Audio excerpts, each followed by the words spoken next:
Yo, what's going on? My dog, my buddy Colt, Lab, has been just hanging out all day. And then the minute I had this scheduled, he decided now is the time to need to go outside and hang out outside for a little bit. So got him back in. All good.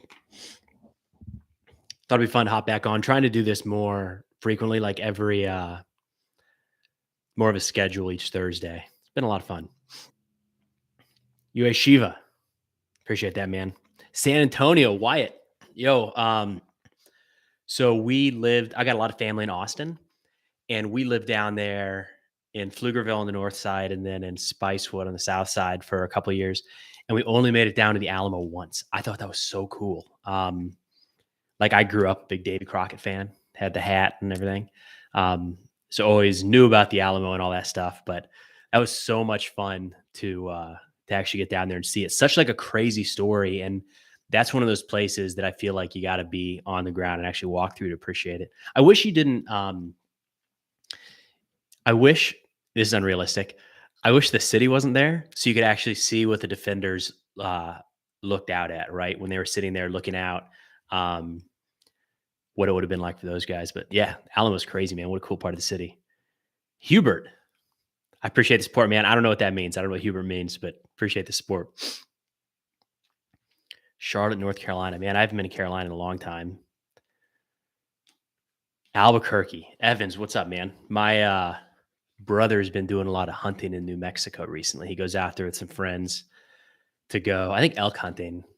I don't think elk and mule deer. He's down in Austin. So it's like a pretty serious, 7 to 10 hour drive, I think, west for him to get out there, but he loves it. I want to go out there sometime with him. It looks like an awesome place to visit, but Utah, man, y'all are everywhere. That's awesome. The Dutch are secretly fish people. I like it. Bashan, my family's good. Appreciate you asking. My wife's at the daycare right now, so it's been a busy couple days, which is good. We like busy days. And daughter's in school right now, so she's doing a sleepover with her grandparents tonight. We're taking her to a cabin tomorrow. She starts fall break tomorrow, so she's got a week off school. I don't remember a week long break, but she's getting one. So there's a lake called Edgar Evans in the area. It's like an hour away. And we just got a little like cheap cabin for 2 nights, Friday to Sunday. So we'll go out there and just relax. To her, that's like the best thing in the world. So keep it easy while we can. Harrison, appreciate it, man. Yeah, there's a lot of interesting stuff with Ukraine right now. Youth decay, that's quite the name. You think Mud season will aid the Russians and give them time to get additional forces up? I don't think it's going to play a major. I don't think it's going to drastically shift one way or the other. I mean, remember, these are two forces, two people who they live there. They know what the conditions are like in the fall, spring, winter, summer. So they're not going to overly plan something that can't be done and probably not overestimate the weather in other cases. So I'm sure the fighting will decrease during that time period. There won't be as much maneuver, but I don't think like the winter is going to put everything at a stop, if you will. I think it's going to continue. Jacob, you made it. You made it. Diesel fumes. Uh-oh. My wife sent me a picture I feel like it's worth looking at. Oh, okay. I'll share it. She said it's her new favorite picture of me. The doorbell camera caught me going outside with the dog. That's a profile picture there if I ever saw one.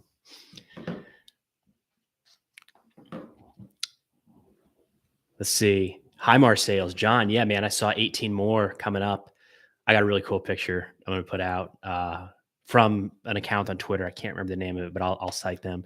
And it was 18 HIMARS loaded. It looks like in the back of in some ship.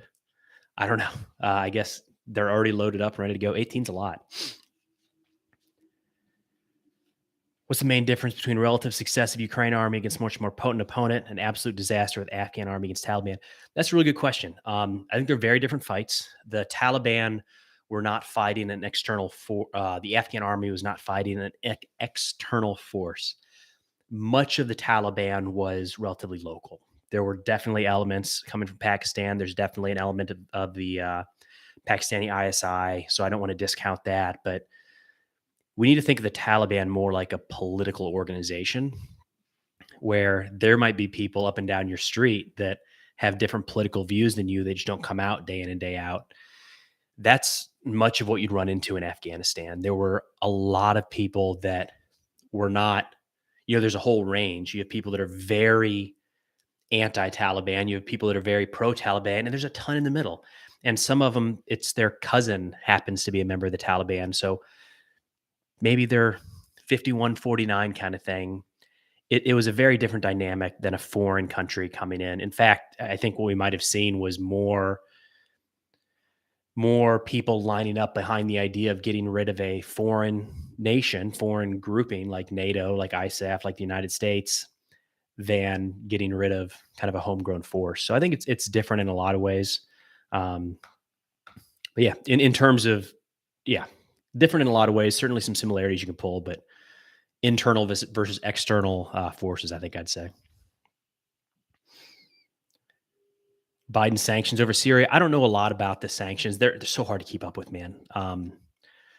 We'll have to see how that works. Basically, numb. Glad you're here, man.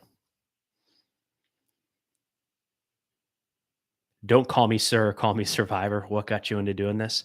I I've always had in college, I studied international relations because I don't know, I liked it. I've always enjoyed it. I guess I thought that would lead to a job. Didn't go that way. Obviously went in the army after West Point.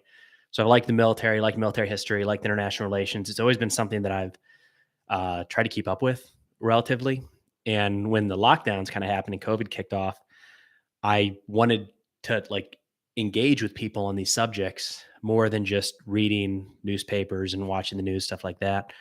So I just started making little videos here and there and sharing things online. And a lot of it was focused on military history. Started to dabble a little bit more in current events in terms of the United States actions in Iraq and Afghanistan, which is tricky, especially when we still had troops on the ground. Had to focus more on the historical aspect of that, even a couple of years old as opposed to modern. But the long and short of it is it's just topics I enjoy, and kept going, kept doing it. And here we are today. So just doing something I enjoy, I think, is what I narrow it down to. Captain Sandbar, appreciate the support there, man. Given that things escalate to nuclear war and that the Chinese government has made its presence in the Bahamas, how likely is it the U.S. government will activate sea lift for U.S. captains? Holy cow. I have no idea. That's a big question there. I think we are still a long, long ways away from nuclear war. Personal opinion. I think we're closer today than we've been in at least the last 10 years, 20 years. I don't know how far back you'd have to go. I don't know that we're any closer today than the Cuban Missile Crisis. That was, holy cow, that was hair trigger. So it's not the closest we've ever been, but we are closer than we've been in a long time.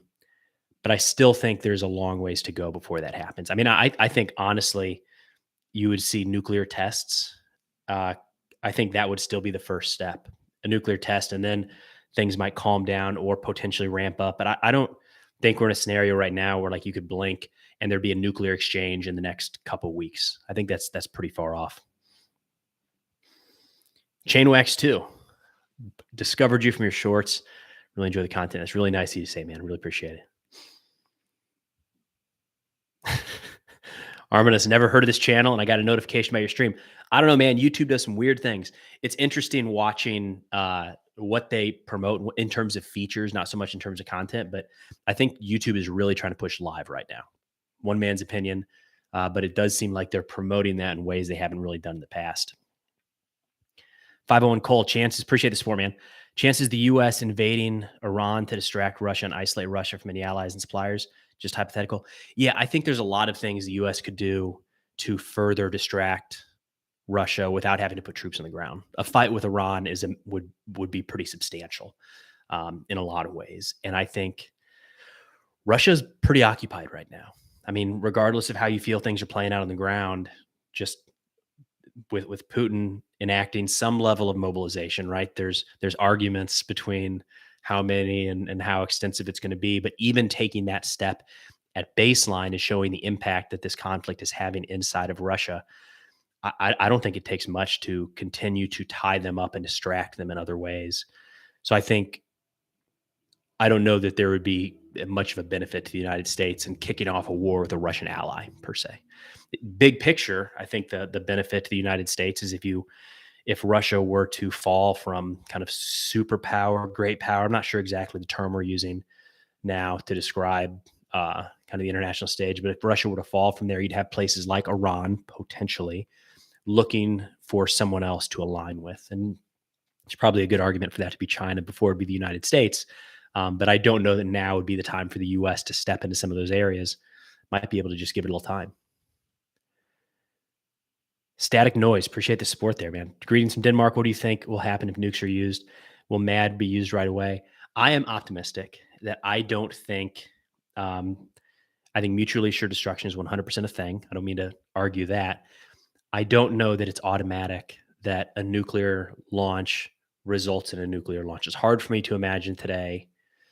Again, this is the optimistic side, that if the U.S. were to pick up a missile coming towards the homeland, that before that lands, we would automatically be sending missiles back to Russia. I feel like there'd be so much effort trying to shoot that thing down and just hit the pause button and say stop.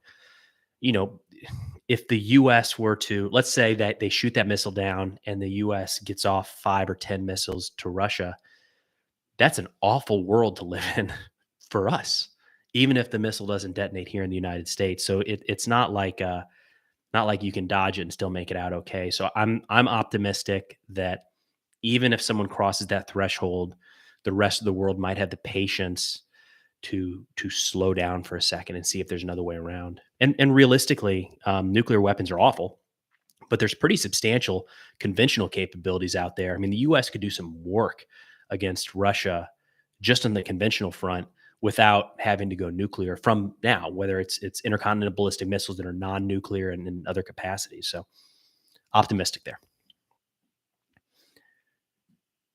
Dust off those nuclear bunkers. There's a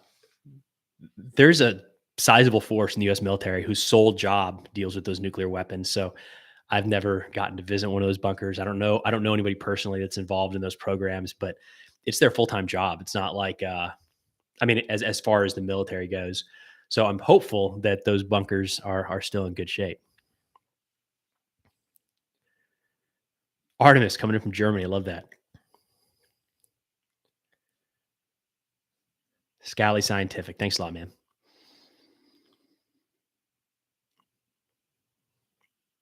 Oh, TJK Penny, do you think the Russian military reform was not well planned and ill advised, which caused its struggle in Ukraine? That's a really interesting conversation because Russia's been changing a little bit. Been a lot of reforms between the structure of the military to how they reformed the kind of conscription and how they fit in. I don't know. I think I heard a good analysis recently that the way they waged the war in Syria gave them false confidence, and us, in terms of analyzing their military, false confidence in the Russian military, that they could translate that over to full scale war, full scale conventional war, and they weren't able to. So I think in retrospect, we can say that it didn't work out well. All of these modernization plans, if you will. I don't know if at the time we could have pulled that out and said Russia's heading in the wrong direction, because we've done a lot of that stuff too. We've made a lot of changes over the last few years and don't really get to know until the time comes. Noah, do you see Russia stopping in Ukraine with mobilizing up to 1.2 million and possibly more? Wouldn't be there an incentive to go beyond Ukraine? It's hard for me to imagine right now that even in a scenario where the entire, it's like 1,000-kilometer line, I think is what Putin said. I always had it a little bit shorter in my mind, but call it 1,000. Even if the Ukrainian line were to collapse entirely and Russia could push all the way across Western Ukraine, I don't think they've shown the logistics and the command and control to be able to push much beyond that. That's a serious task. I mean, maybe down the road, if all of Ukraine ends up being a part of Russia and supportive of Russia, to where Western Ukraine is kind of the Western Russian border, but not in the near term. I think they've got a lot of work to do to exert military influence at a distance right now. I mean, just right on their border in Ukraine is becoming a pretty serious challenge. See, I saw something about Nordstream in here that I think is interesting. I have no idea what happened there. It does seem like, fortunately, there's a gas pipeline, two gas pipelines that run from Russia to Ukraine, from Russia to Germany, and each one has developed leaks in the last couple days. And I guess the likelihood of multiple leaks happening in these things, at the same time, is like zero. So a lot of people are saying that it's sabotage, but and then there's finger pointing, right?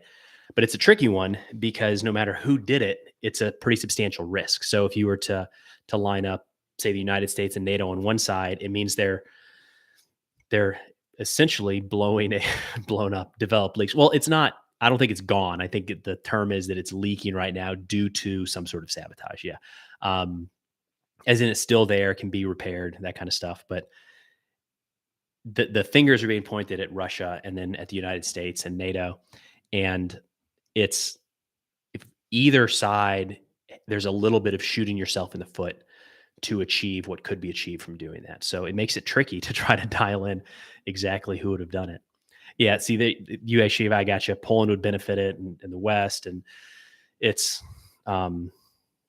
there's big picture. It's a gamble, is what I'll say. It's a gamble, whatever the heck happened, if it was intentional, which it sounds like that's what everybody's saying. Don't call me sir, call me survivor. What do you do outside of YouTube? So I'm in the Army Reserve. It doesn't take a lot of time, but about once a month, about once a month, and then 2 to 4 weeks a year, we'll call it. So a little bit of time doing that. And then my wife and I own a business here in Murfreesboro, Tennessee. It's a drop-in daycare center. So ages 2 to 12, I've got a 2,500 square feet indoor facility.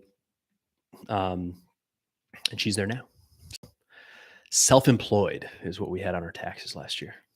It's interesting. Deal with some really nice people and then some interesting people from time to time. It was, there you go. Static noise nailed it. Nordstream accent.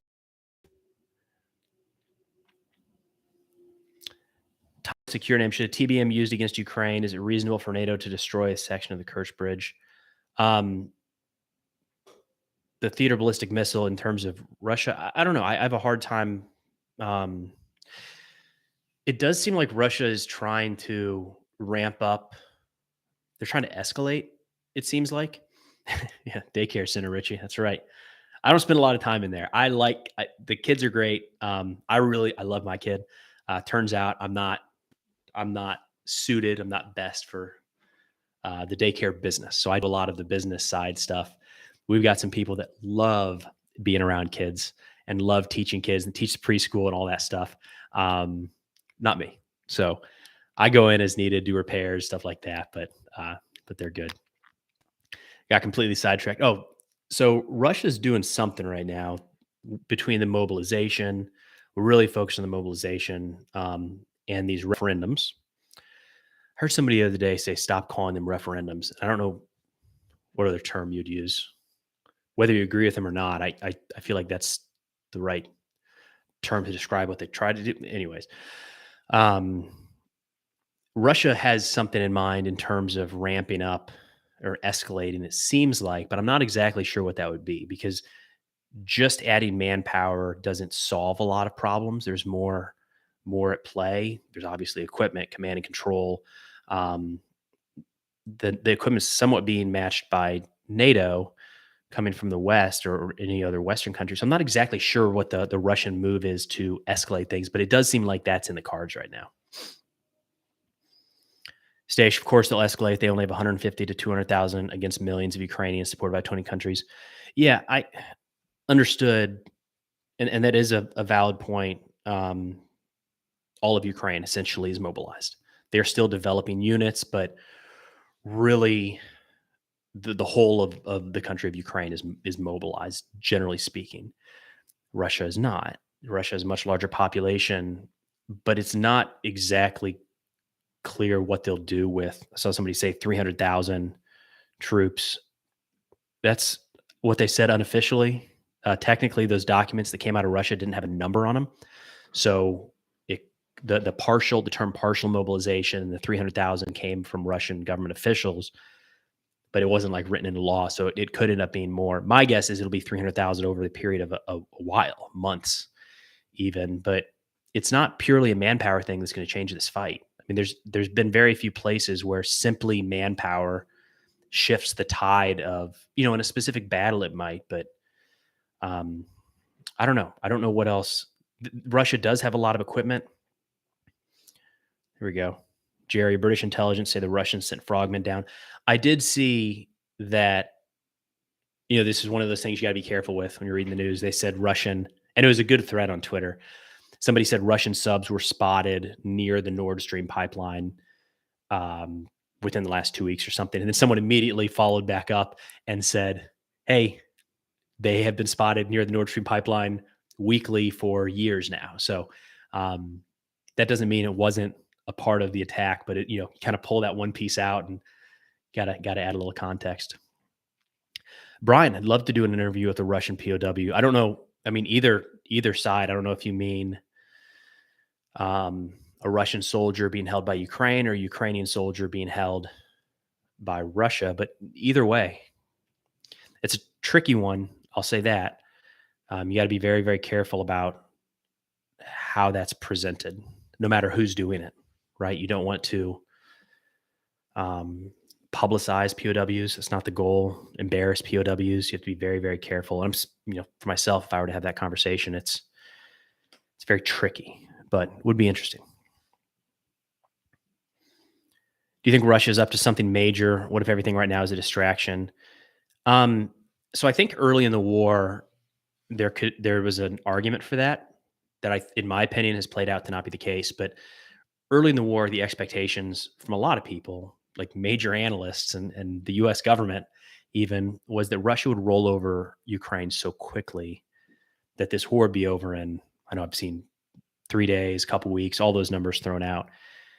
When that didn't happen, I think a lot of people stepped back and thought, maybe there's something else at play here because this doesn't seem right. But at this point, 6 months, 6-7 months in, we've seen a lot of the Russian military. And I think what we saw at the start of the war is what we're seeing now. I don't know that there is something else big at play. The Russian military just might not be the force that it was expected to be, which we have nothing to measure it up against. They haven't been in these large scale all out wars really, right? Georgia, Chechnya were a little bit smaller. Syria was very unconventional. So it's not crazy that a large power goes into a conventional war and they're not what they were expected to be.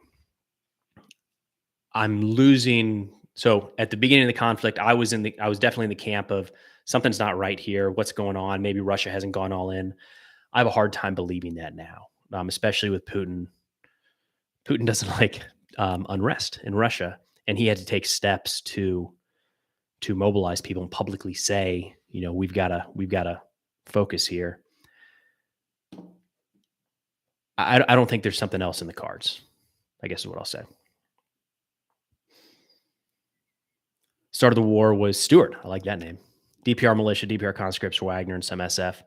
Yeah, there were some conventional forces as well. I did hear something recently that those DPR and LPR forces that for a long time were kind of viewed as cannon fodder have turned into some of the more not just experienced, but willing fighters, which makes sense if you think about it. The guys from the Wagner group, mercenaries, however you want to phrase that, contractors, they're coming to a war zone and fighting.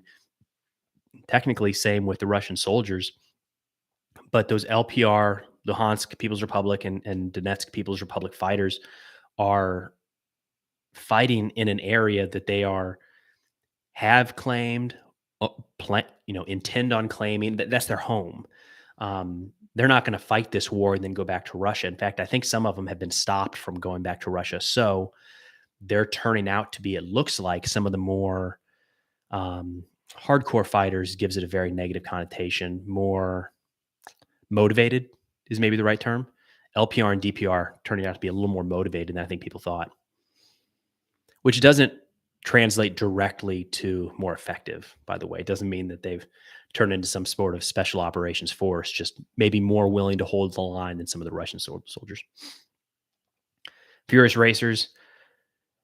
Oh man, I wish you had the source there. You said our sources report, maybe if I read further up, our sources report Lukashenko agreed to deploy 120,000 soldiers during November to February, preparing for all-out war. So that's Belarus, northern border of Ukraine.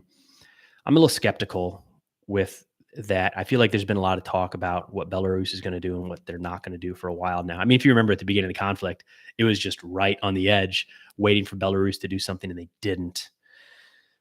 Good. I don't think it's ruled out. And, it would help Russia in a sense, wouldn't it? Open up another front in Ukraine.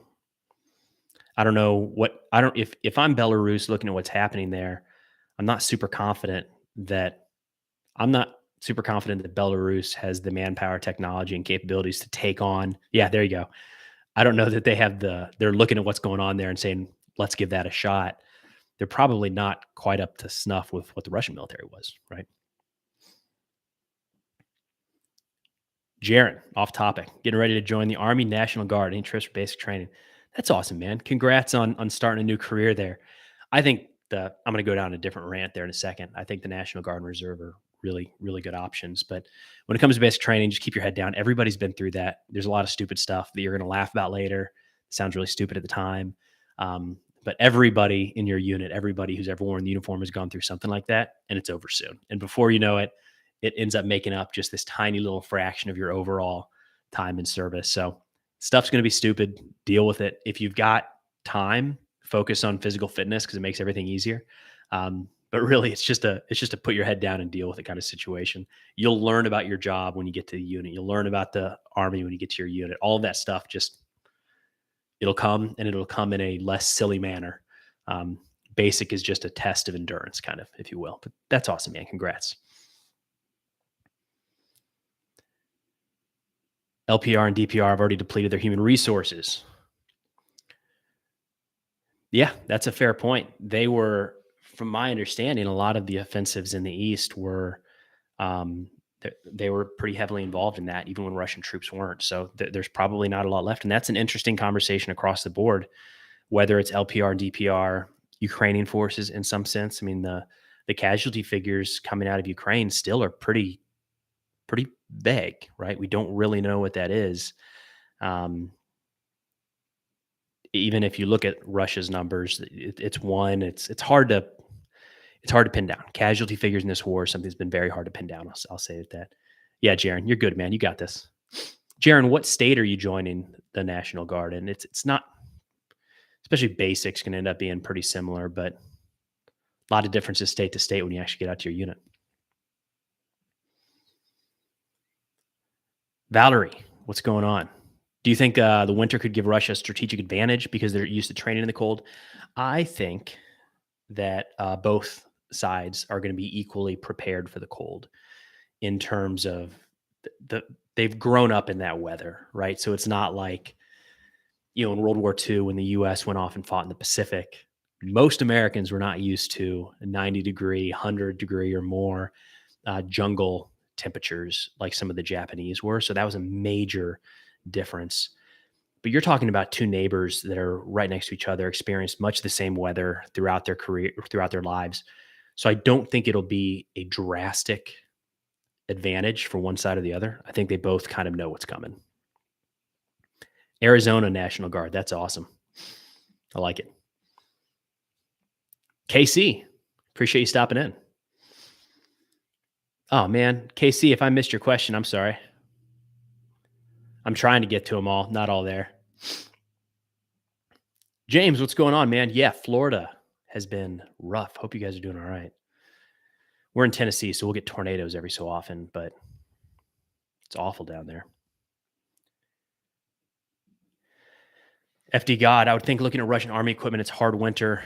Yeah, that's something that's overlooked a lot. Just we talk about the vehicles getting through the snow and all of that. And if you're a history person, you think back to World War II on the Eastern Front, there was equipment freezing. Like they couldn't move their tanks because they were freezing, just wild.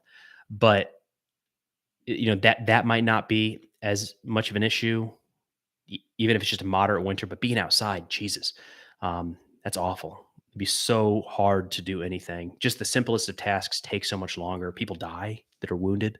Um, so I know some of the U.S. shipments as of late have been cold weather gear to Ukraine, kind of like a boring side of war, but pretty important. And in terms of who has the better or more clothing, I don't know. Obviously some of the footage coming out of Ukraine's going to be very heavily dependent on Western aid for that, and they do have their own, but a lot of shipments coming in is going to include that stuff. On the Russian side, we definitely tend to see more of the under-equipped footage. It makes for better videos, right? So I don't know how much cold weather gear it exists. There is cold weather gear in Russia, whether it's in their military or in their department stores or whatever. Cold weather gear does exist. If it makes its way out to the military, I guess it's going to have to be a different story. We'll see.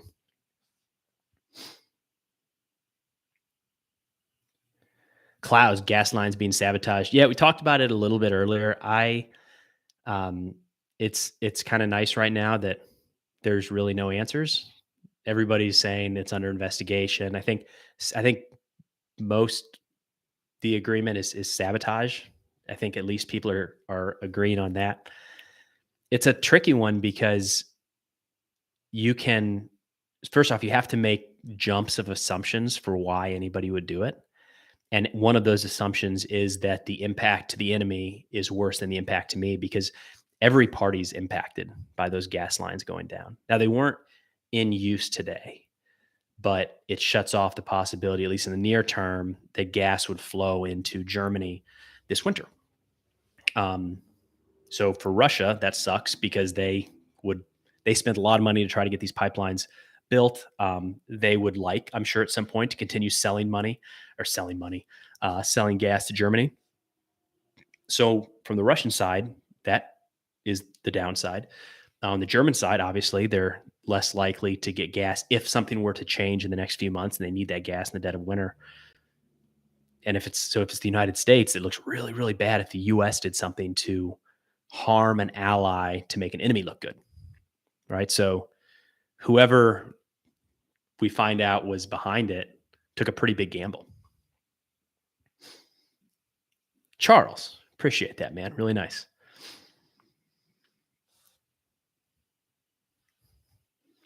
Ghost Vision, all historic superpowers have challenged Russia before their great fall. I don't know. I mean, Russia's been at the middle of great power politics for 100 plus years now.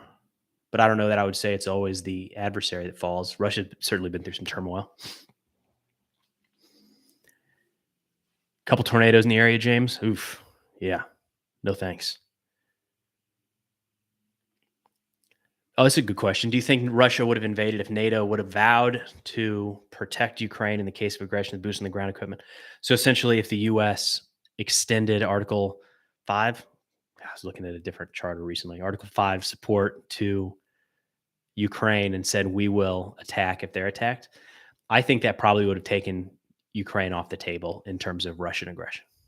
I haven't, there's really not been many cases where Russia has really pushed that line to find out if the NATO alliance is willing to back that up.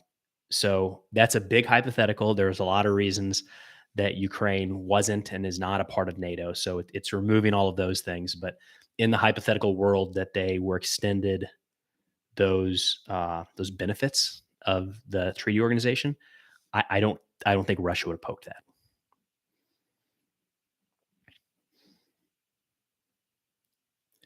So are all undersea pipelines fair game? I guess. I mean, I don't. It's a new part of war, kind of, right? I don't mean to be smiling. Like it's just different.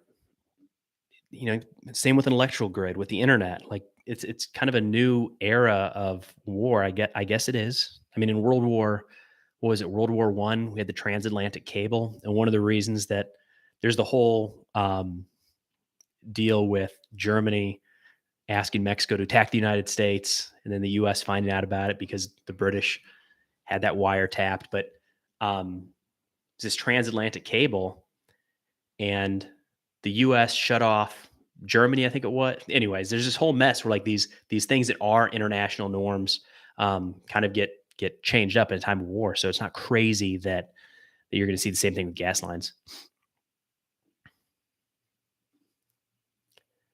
Oh, weird. There you go. That's a good question. Do you think the idea of small mobile army equipped with modern tech will beat any sized army? Georgia can defend itself against Russia. Do you think it's true? I don't think it's true. I think there's a mix that we don't know for sure until the war plays out. So if you look at the initial invasion of Iraq for the United States, that was a relatively small mobile force. It worked very well against the Iraqi military of 2003.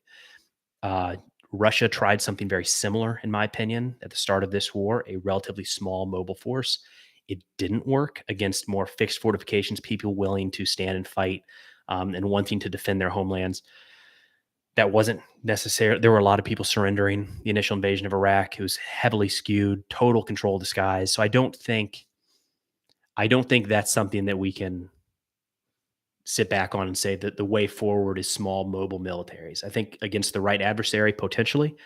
But if you look at some of the war right now, especially in the eastern parts of Ukraine, there's a numbers game.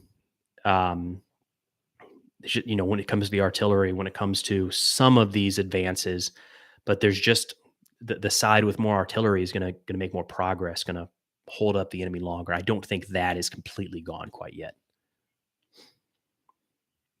Yeah, there you go. Hard to compare wars one to one, 100%. Jaron, all right, man, head out of here. Best of luck at basic. Jovis is a veteran. What shocked you the most about the Russian Ukrainian conflict? I didn't think it was going to happen. Um, we've kind of, for the most part, this is an all out war between two. I didn't think it was going to happen. Was my biggest thing. I thought Russia could get a lot of what they wanted by posturing. That's what they've done for a long time. It's what China's done for a long time. It's what the U.S. has done for a long time, right? Posturing, maybe a couple strikes here and there. I didn't think an all out invasion was going to happen. That was probably the biggest surprise. The second biggest surprise has been Russia's inability to shut down or disinterest in shutting down Western arms shipments into Ukraine. So they're not coming through Belarus, right? They're not coming through the Black Sea. They're not coming through Russia. Just about all of the supplies coming into Ukraine that they've been very heavily reliant upon are coming from the West. And easier said than done, I understand, to shut that down. But very early in the conflict, I thought any minute here, Russia's probably going to shut down that Western supply, and then it's going to be a different kind of war. And they didn't, and they haven't, and it's still not the case. And I still don't totally understand why that is. I'm getting to the point of thinking that it is an inability to do so rather than disinterest in doing so. But how quickly would this war have been over if Ukraine was totally isolated and no new equipment could come in? It's a totally different conflict, right? Richie, how long will the A10 be in service? Forever, man. It's never going anywhere. They keep trying to get rid of it, but it still has a place. I don't think it'd have much of a place in Ukraine right now. There's so many surface to air threats, and it's really not. It's really not been. It's not very fast. So in a near peer conflict, the A10 doesn't have much to do. David, you're ill-informed. Russia's been attacking supplied weapons since day one. Yes and no. There are, if you look at the number of weapons that have made their way into the country, large equipment making their way into the country, that pipeline, although it's been hit a couple times, is pretty open. You can't get those Gepards, you can't get HIMARS, you can't get the munitions for those things in through an underground tunnel. They're traveling cross land by air. It's a pretty steady flow into Ukraine, and some have been hit, especially early in the conflict. A couple of those western areas were hit. I'm talking about shutting that off. And if Russia's trying right now, they're not doing it because we are seeing some of those larger pieces of equipment, especially ending up right on the front lines.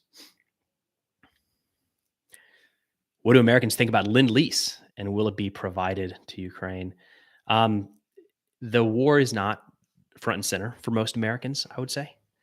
I don't think it's I don't think it's probably top 10, if I'm being honest. I think when it comes, I don't know that it'll be a heavy debate come election season here in a few months. And if it is, it's going to have to be very heavily framed on the impact to the United States and what it means to us.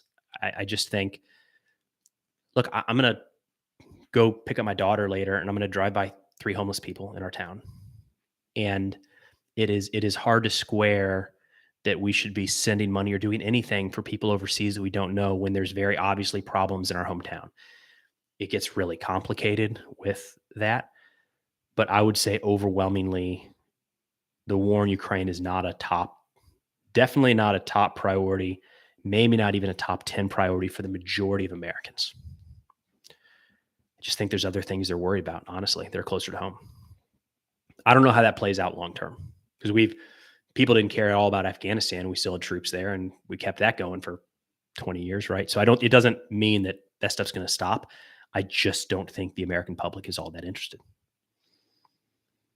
Douglas, 100% concerned with Ukraine. I'm from Maine.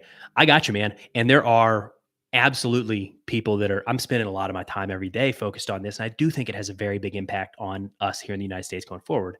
But I think if you walk down your street, go to a local town hall meeting or something, it's just not, I just don't think it's one of the top topics, for better or for worse, right? There's probably people who could argue that that's good, and people could argue that's bad. Voting green from now on. There you go. Lehman Falls tonight. Yeah, that's been a not strange, but a lot of, not a lot of movement on the lines all across, but around that Lehman area, they continue to push. Korean Black Panther tank. I don't know much about that, man. I got to look up a little bit. Robert, I got you. Yeah, I disagree. Ukraine is fighting for their freedom, and everyone I know supports their actions. Gotcha. And I think some of that has to do with the crowd you run with, the people you interact with. A lot of my friends are in that exact same camp. But if I walk out down the street, I'm pretty sure my neighbors couldn't tell you the first thing about the war.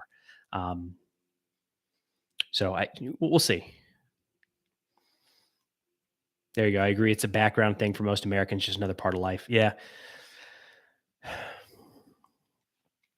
Interested in interviewing one of the perspectives from George's POV. Yeah. Weird. That would be cool. Emails on my page there, Preston at warstories.co. Would love to do that. I very much enjoy talking with the individuals in these conflicts, past and present. It's a totally different story, right? We're looking at arrows on a map and aid shipments to Ukraine, but at the end of that is somebody sitting in a foxhole cold and trying to write a letter home because he can't get on his phone or something. I really enjoy those stories. Being able to share those stories and talk to people about those stories. James, I did not see your last question. People crossing our border to do harm. Russia's threatened us for helping. It seems they could get a few across the southern border. I'm not sure about that, man. Could you expand on that? I don't think I've heard much about that. No, I've heard people say that Ukraine captured so much Russian equipment that they're near artillery parity now. Isn't Russia also capturing lots of Western equipment? Both sides are capturing equipment. It's going to happen. It just is. Especially as this war has kind of moved back and forth. Right? At the very beginning, you saw there was a lot of, well, you get the idea. Anytime the lines shift a little bit, there's going to be equipment captured. So there has been U.S. equipment captured and Western equipment captured by the Russians. They put that on display. The Ukrainians have also captured a lot of Russian equipment. I don't think that in terms of artillery pieces, they're near parity with the Russian military. Russia just had the amount of artillery in Russia's arsenal is just like insane. It dwarfs everybody, including the United States. So I don't think that they would have been able to capture enough to equal parity big picture. Maybe at particular spots along the line, that could be possible. The big difference there is going to be the back end, the ammunition. Ukraine used a lot of their Soviet Russian style ammunition very early in the war. And that's when you've seen this transition over to NATO 105, 155 millimeter rounds, which is, look, that's a crazy transformation to go through. Just a baseline shift from 120s to 105s, 152s to 155s. That's really insane to shift that whole process and be able to use these NATO munitions. So if Ukraine were to capture a bunch of D30s per se, they might not have the logistics infrastructure to keep those in the fight as long as Russia does right now. So piece for piece, because they're making that shift to NATO and the weapons are coming in from the West. So piece for piece, I would say they're probably not on parity. I don't know that anybody in the world is on parity with Russia in terms of number of tubes, number of artillery pieces, but they've definitely taken they've taken quite a few and picked up quite a few from the West.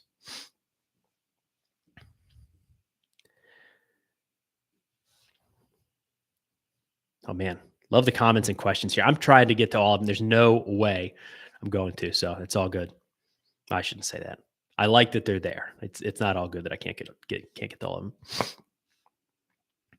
Saw one here about NATO running out of rounds or 155s running low. We are using a lot. There's a lot of ammunition going to Ukraine. It's going to be used. There's stockpiles that haven't been tapped into. The consumption rates are higher than expected, right? Nobody goes into building these rounds. It's not like there's a factory right now and you just turn a little lever and they start churning out more. So there has been a lot more ammunition used in the last 6-7 months than anybody probably anticipated, right? A lot of people didn't expect that there was actually going to be a war with Russia. Then people didn't expect that it would last this long, and people didn't expect that we were going to be sending this many munitions. So there is a shock to the supply chain. There has to be. I don't know that I would go so far as to say that we're running out of ammunition.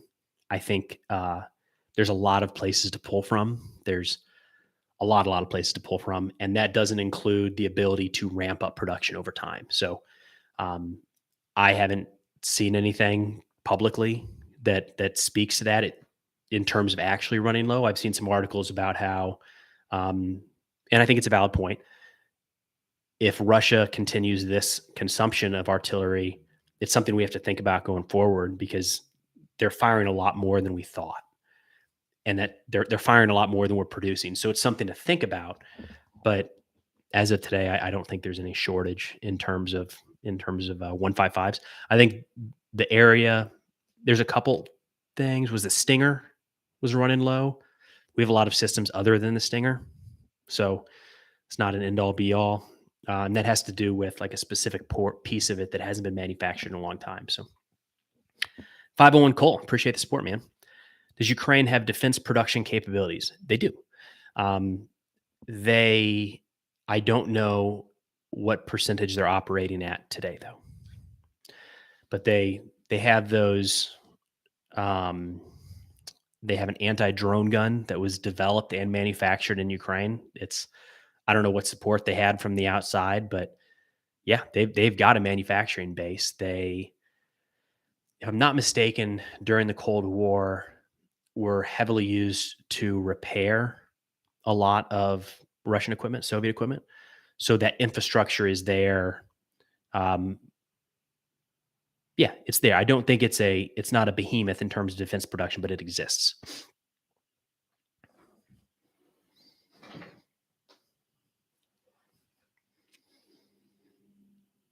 Richie, other countries need to provide military aid. CNBC wrote an article on running low on certain equipment just yesterday. Yeah, I mean, we are sending things that we didn't think we'd be sending, and it's not an unlimited supply. So undoubtedly we have, I guess what I'll say is we definitely have less of things than we planned on having, but it depends on what's the threshold there, right? Do we actually have a shortage of that, or are we just getting rid of things that were maybe going to be maybe recycled or phased out, or we were planning on shooting a training exercise and now they're going to Ukraine? I don't know, but it's a big part of this for sure. Russian military is probably running low too. That was a really good question that I saw raised a little while ago on the topic of Russian ammunition, because there were reports that they started pulling ammunition from Belarus, storage facilities there, and then there was a report, I genuinely don't remember if this was confirmed or not, but that they were trying to buy ammunition from North Korea. Again, I can't I remember seeing the report. Can't remember if it was corroborated. Um, both make sense. They need ammunition just like Ukraine needs ammunition.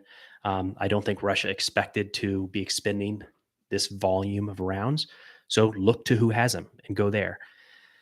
It probably speaks. The analysis I saw on that was Russia probably has less ammunition than we originally thought, but not running out, which nice big window there.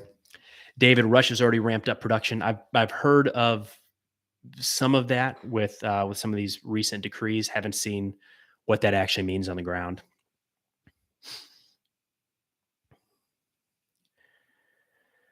Yeah, Halsey ramping up production in the U.S. It's, I mean, more jobs would be good, right? I'm sure there's plenty of people that would like to do that. The whole process of getting it turned up, we'll see what that looks like. David, appreciate the support. I believe the U.S. will be at war with Russia if they pop a nuke off, using conventional weapons to destroy Russia's ability to wage war, holding a nuclear gun to Russia's head to keep it in theater. Make sure I understand that right. If Russia uses a nuclear weapon, the U.S. will use conventional weapons to hamstring the Russian, is my reading of that. I don't know, man. I'm so torn on that. I 100% agree with the idea that the use of a nuclear weapon does not automatically, wherever it's used, does not automatically result in the retaliation with a nuclear weapon. I think there's a possibility for de-escalation. 100% agree with that. I don't know if Russia uses a nuclear weapon in Ukraine. I genuinely don't know if NATO would attack Russia. I don't. It's just such a different ballgame than sending aid and sending weapons. I don't have the answer to that. I know that NATO and the US, we really try to draw lines and be very clear about what it would mean, but I don't know. I wish I did. Apple, how are you preparing for World War III? I'm just kind of letting it, whenever that happens, maybe it happens in the near term. I'm in the Army now, in the reserve now. So decision made. And if it happens down the road, then so be it. Yeah, Roy Bob, you've answered nothing directly. Oh, I don't have a good answer on how to prep for World War III or if NATO will use nuclear weapons in retaliation. It's just not,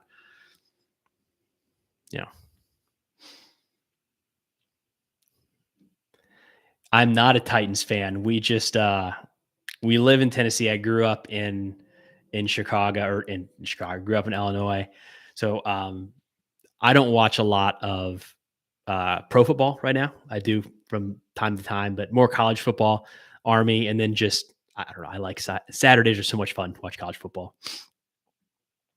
Douglas, appreciate that, man. Robert, I am a 13 Alpha, so field artillery officer.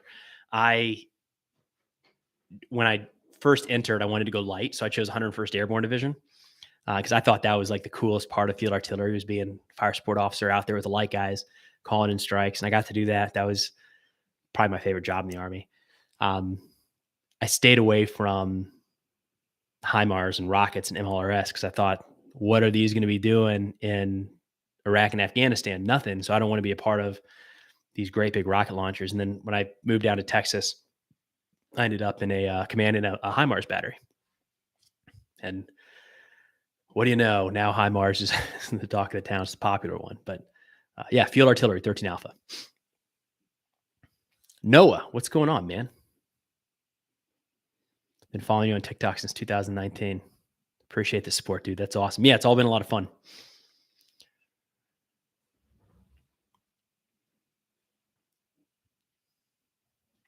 I have the vocal cadence and mannerisms of an optimist. I like that. I like being an optimist. Not all the time. I think generally optimistic, though. Noah, good question there, man. Surfer, appreciate the support, dude. How does the Russian artillery compare to American? Correct to presume lower quality, higher quantity. That's not a crazy, if you have to throw it in one sentence, that's not crazy. Generally lower quality, much more in terms of quantity, and they both have their value, right? There's a value to weapon systems that can stay in the fight longer. There's value to precision munitions. It's a type of round that can be fired from different artillery pieces. The U.S. has those. Russia has those as well. It's not anything groundbreaking. The U.S. tends to have more of those, but they take longer to fire. So it takes longer to fire a very precise round. At that same time, Russia could put out more rounds that are aimed at a general area. So they both have their purpose. For the fight that we're in Iraq and Afghanistan, the the precision type munitions were much more important than, quite frankly, they are in Ukraine right now.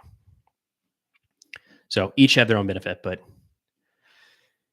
yeah, in very short summary, quantity versus quality. But in terms of range and kill radius and stuff like that, they're pretty similar. 152, 155 are pretty close.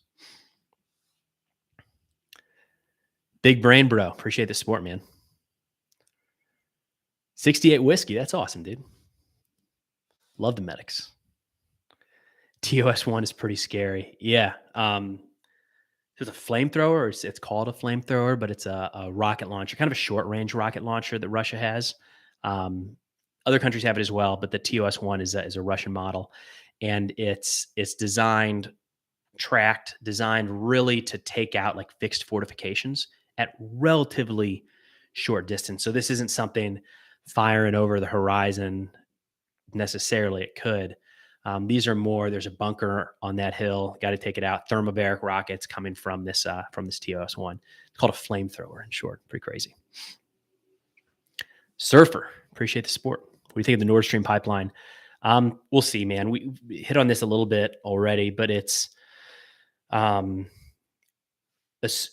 the consensus right now tends to be that it was sabotage, which makes sense from an outsider looking in. I don't want to pretend to be an expert on Nordstream or anything like that. It does appear that whoever did it, assuming that it was a state actor who did it, there's a degree of shooting themselves in the foot. So nobody is 100% to gain, 0% to lose. Everybody that I could think of has something to gain, but also has something to lose by doing that. So really hard. I mean, we can point in a lot of different directions. We'll see. Be interesting to see how that shakes out.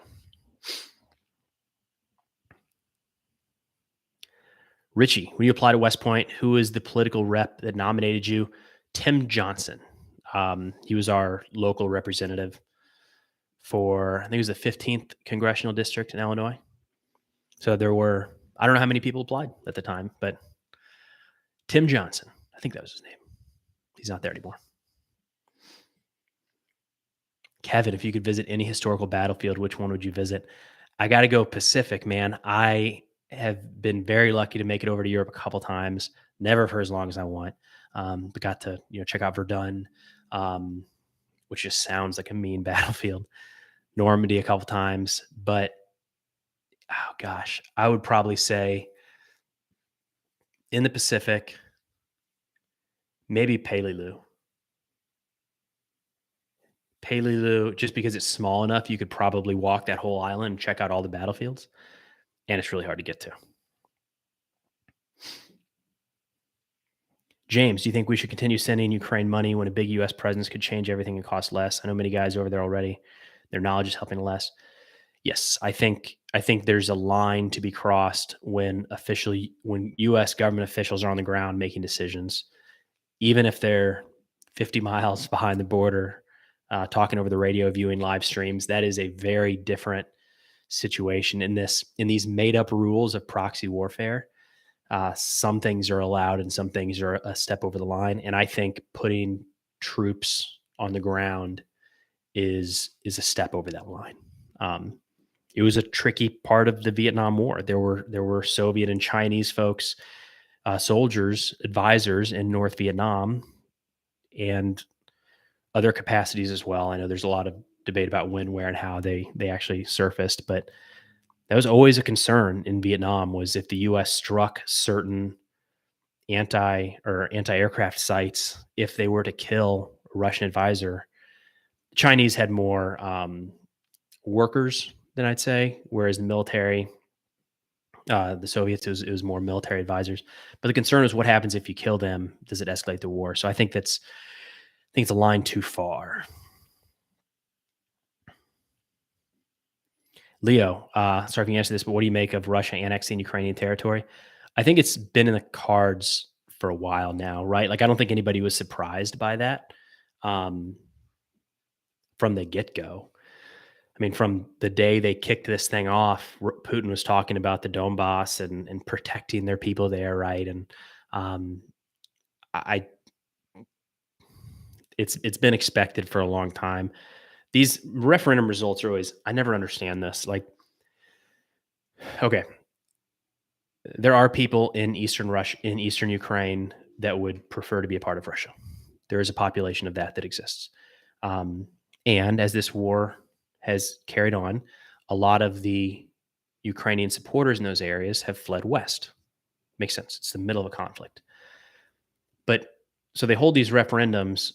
It's no surprise at this point that even if it wasn't in the middle of a war, it's say it's possible that they would vote to join Russia. I don't know.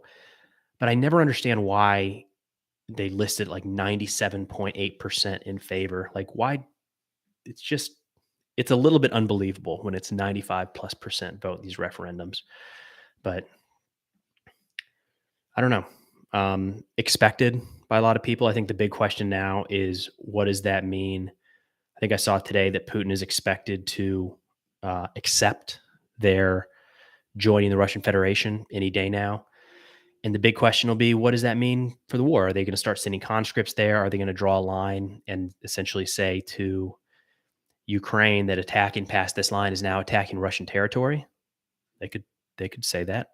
They could kind of say the same about Crimea right now. What does that mean? I don't know, right? It's like what happens if you piss off Russia right now? I don't know. The Ukrainians are killing Russians every day, so it's not. What does that do? Yeah, people can barely agree on anything these days. Any vote over 95% could be about cheeseburgers. I doubt the results. I agree, man. Fabry. I know I'm mispronouncing that, man. I'm sorry. Um, Had the USA ever intensified systems of defense alert around Alaska since the start of the invasion? I know a Russian jet attempted to enter USA airspace. I don't. I don't know. Um, I haven't heard anything about that. I know there was some talk about Russia and Alaska early in the war, but I haven't seen anything really amping up the defense posture. It's possible. Also possible that there's been a lot of um, alerts issued that aren't necessarily public. That would most likely in my mind.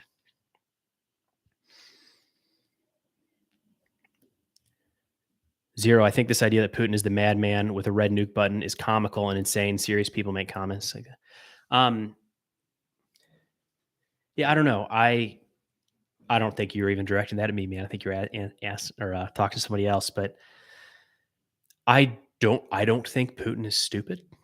You don't have this level of control over a country the size of Russia for this long if you're stupid. Um, but it is a little bit concerning because there's been decisions made. Like at baseline, I think the decision to move into Ukraine at all was a poor decision for Putin and for Russia. Saying that, meaning that I think they could have accomplished more by not doing that. So once that's happened, I just become nervous that it's not following the logic that I thought it would. But not stupid, not an idiot. I just don't know the direction he's going. Brutality goes a long way. It sure, yeah. I mean, I agree. Yeah. However, it's being done, and this is not a support of Putin. It's the same with the was it North Korean dictator. Same with Xi and China. Like these people to stay in power for long periods of time takes.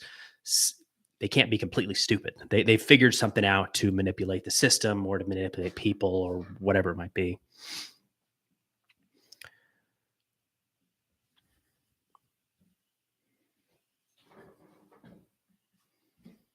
Oh, I got to hit one more. Got some work at the daycare.